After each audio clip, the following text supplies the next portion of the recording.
Jadi untuk satu tarikan nafas yang pendek, Yesus harus berjuang mati-matian melawan rasa nyeri.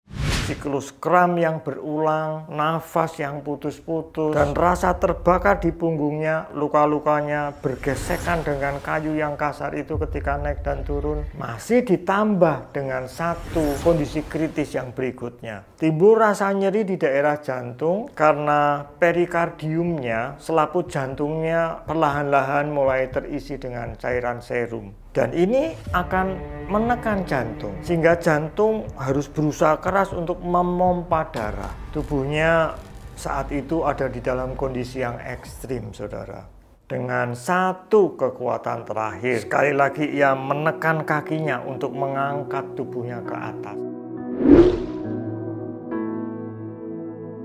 Penderitaan salib yang dialami Kristus yang tampak di film-film itu tidak ada apa-apanya bila dibandingkan apa yang sesungguhnya dia alami. Secara fisik, Yesus sangat menderita saat menjalani hukuman salib. Di video ini nanti kita belajar bersama-sama tentang penderitaan salib dilihat dari sisi medis.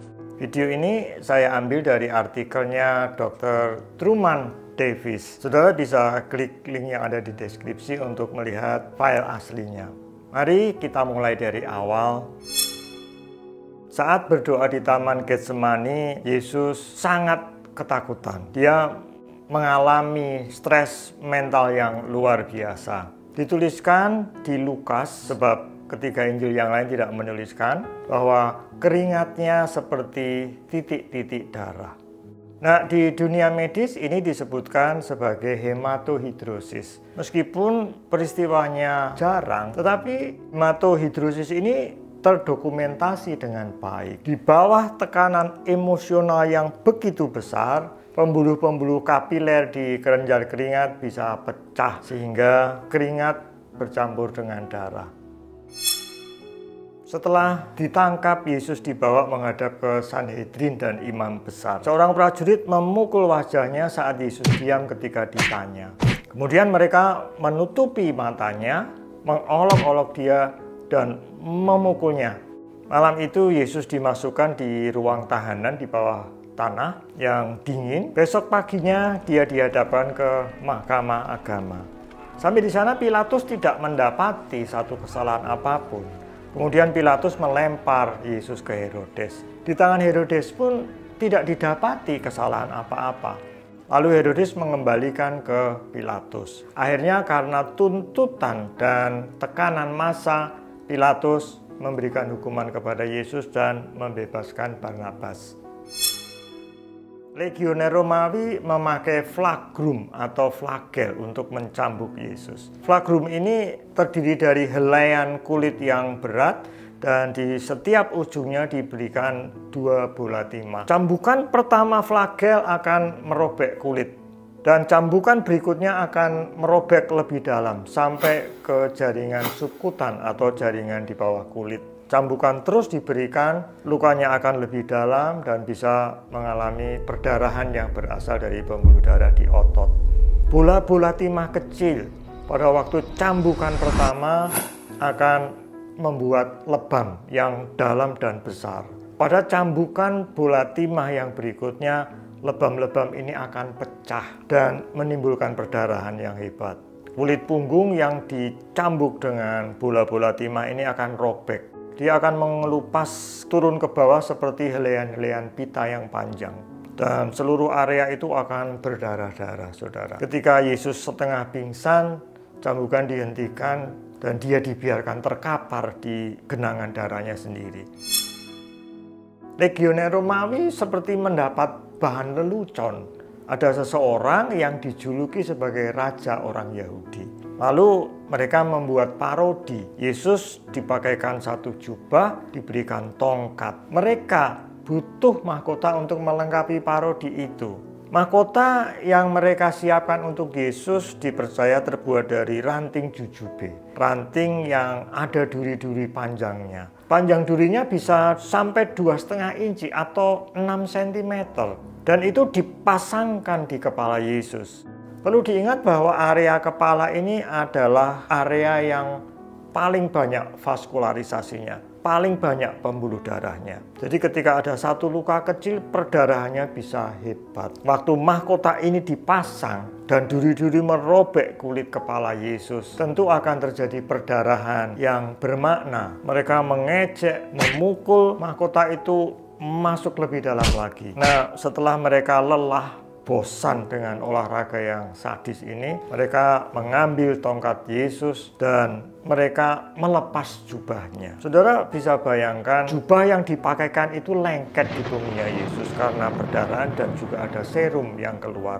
Nah, ketika itu dilepas dengan paksa, itu akan menimbulkan nyeri yang hebat, seperti seorang perawat yang melepas perban bedah dengan sangat ceroboh. Kondisi Yesus saat itu sudah mengalami banyak perdarahan, blood loss. Dia bisa masuk ke tahap shock hipovolemik.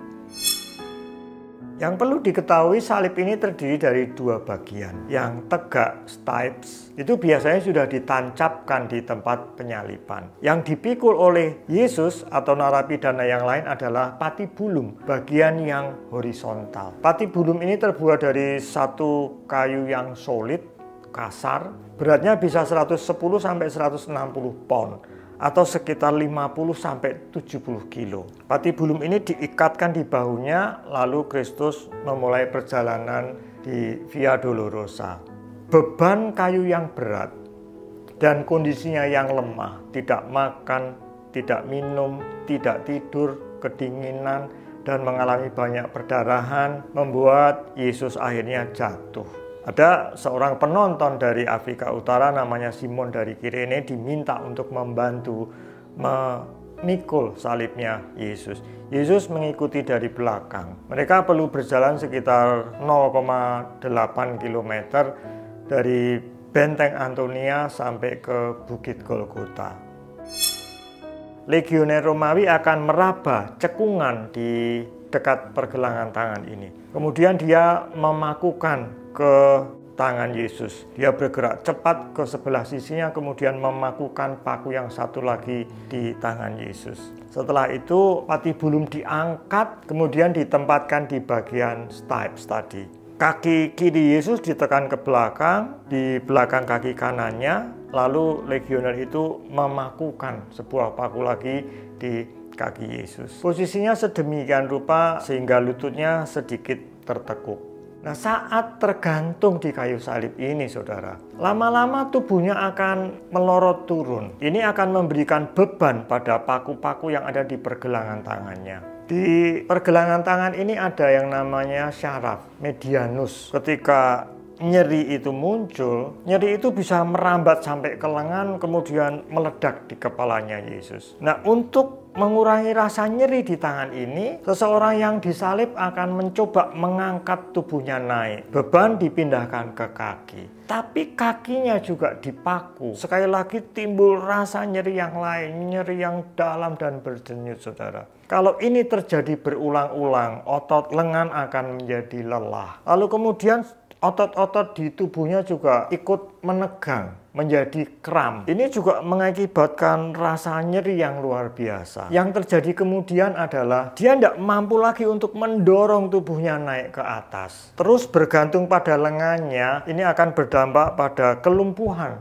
otot-otot dada. Yesus bisa menarik nafas, tapi tidak bisa untuk mengeluarkannya. Jadi untuk satu tarikan nafas yang pendek, Yesus harus berjuang mati-matian melawan rasa nyeri. Akibatnya oksigen yang masuk menjadi berkurang dan karbon dioksida menjadi meningkat di dalam tubuhnya. Siklus kram yang berulang, nafas yang putus-putus, dan rasa terbakar di punggungnya, luka-lukanya bergesekan dengan kayu yang kasar itu ketika naik dan turun. Masih ditambah dengan satu kondisi kritis yang berikutnya. Timbul rasa nyeri di daerah jantung karena perikardiumnya, selaput jantungnya perlahan-lahan mulai terisi dengan cairan serum. Dan ini akan menekan jantung, sehingga jantung harus berusaha keras untuk memompa darah. Tubuhnya saat itu ada di dalam kondisi yang ekstrim, saudara. Mungkin dia mulai merasakan dinginnya hawa kematian. Kita tahu setelah itu Yesus berkata, sudah selesai. Dengan satu kekuatan terakhir, sekali lagi ia menekan kakinya untuk mengangkat tubuhnya ke atas, meluruskan kakinya, mengambil nafas dalam-dalam, dan berkata untuk yang terakhir kalinya, ya Bapa, dalam tanganmu kuserahkan nyawaku. Yesus mati. Misi penebusan dosa sudah selesai. Metode umum untuk mengakhiri hukuman salib adalah dengan crucifixure, mematahkan kaki terpidana. Dengan begitu dia tidak bisa mengangkat lagi tubuhnya dan tidak bisa menarik nafas.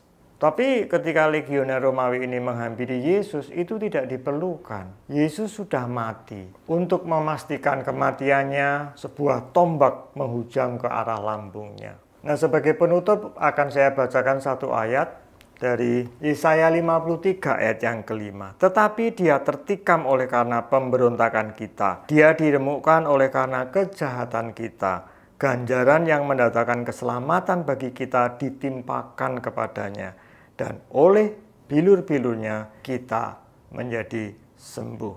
Haleluya. Saya berharap setelah saudara menonton video ini, saudara bisa memahami betapa lebarnya, betapa tingginya, dan betapa dalamnya kasih Kristus buat saya dan saudara.